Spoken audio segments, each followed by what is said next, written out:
got back, war's done. Got out of the military. But yet, 5 more of my guys that I served battles died.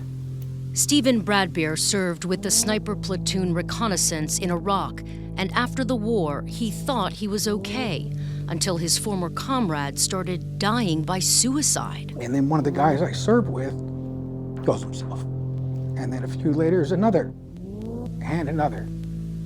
And that's when you start going, what's going on? We were in the same stuff. He tried to ignore his mental well-being until one day he woke up in the hospital with no memory. I had a really bad car accident. I had a bad head injury, so it's not uncommon to be in a car wreck and your brain associates it to things that happened overseas, like an IED explosion. So that's when I realized there might be something more going on.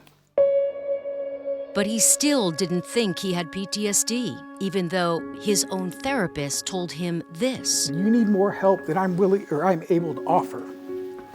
And he told me about this place called Camp Hope. And he was like, I think you should go there.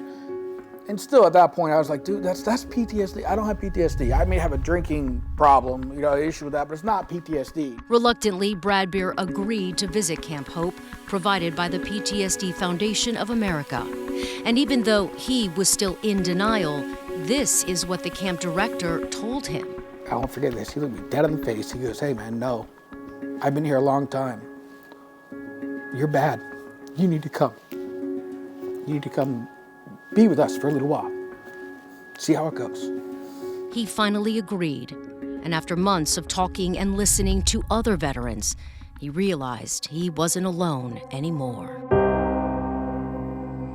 This guy who's never met me didn't walk in my shoes and is describing me to a T.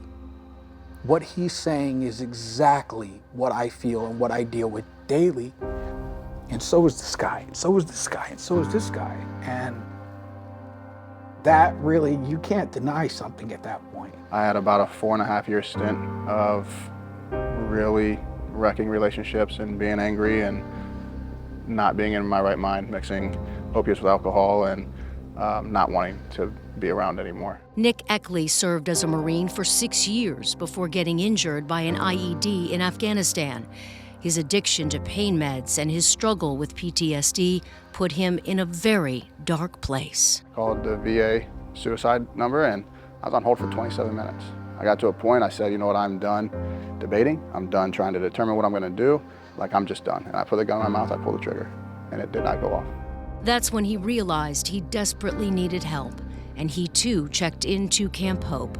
He says it saved his life and taught him this valuable lesson. I don't have to carry all this on my own. I don't have to just be angry and upset and depressed and all of these negative emotions. I can be grateful for the path that I've been on. So Eckley started a Tampa chapter of the PTSD Foundation of America, an extension of Camp Hope, an aftercare program with veterans helping veterans, meeting weekly and being there for one another for whatever that veteran needs. If they're in financial crisis, if they're in mental health crisis, if they're in housing crisis, whatever that case is, we're gonna meet you where you are. We're gonna get you that help that you need and deserve. And I got to a really, really, really low point. My drinking was just out of control.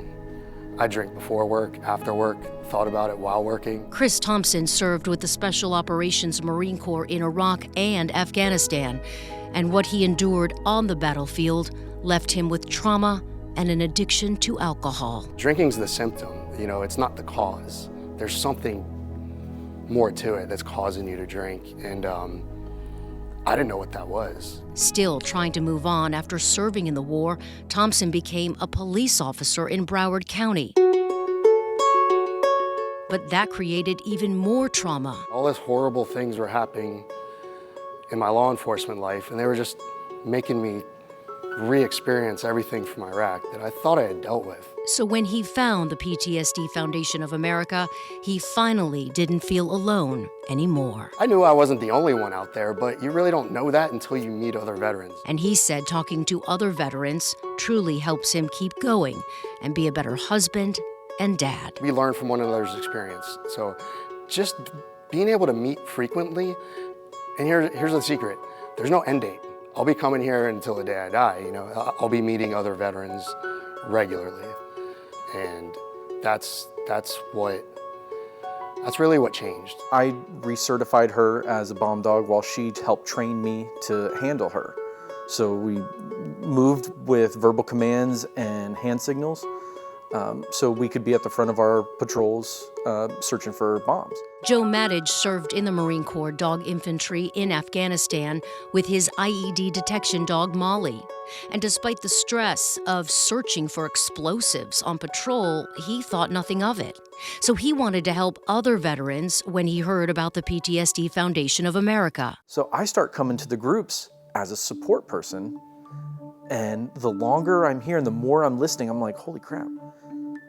He's dealing with the same stuff I'm dealing with. He's saying the exact same things I'm thinking. He now leans on other veterans through the organization for support. I can't be more grateful for the PTSD Foundation. And he's not alone. The Tampa chapter of the PTSD Foundation has already helped over 130 veterans, and their goal is to help every local veteran before it's too late. My whole team is certified in applied suicide intervention, crisis intervention, stress management, you name it, right? So we are gonna meet you where you're at, and we're gonna do everything we can to make sure that you stay with us.